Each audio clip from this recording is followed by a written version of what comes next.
anakuja anakusaidia, unaanza kutambaa, unapiga hatua.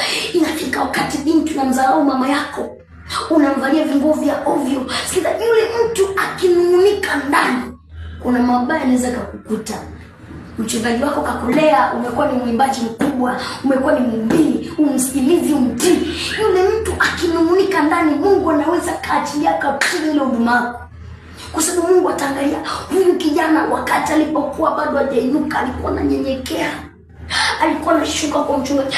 Alipoinuka kwa mtu ambaye amekusaidia, ameishi na wewe mpaka unainuka, anaweza kafanya ukashushwa mpaka chini uzinuke tena.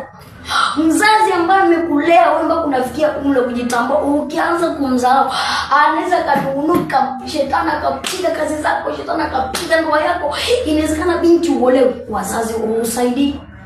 Inawezekana binti maisha yako ni magumu, uliwahi kutukana wazazi wako, Mungu akusaidie sana.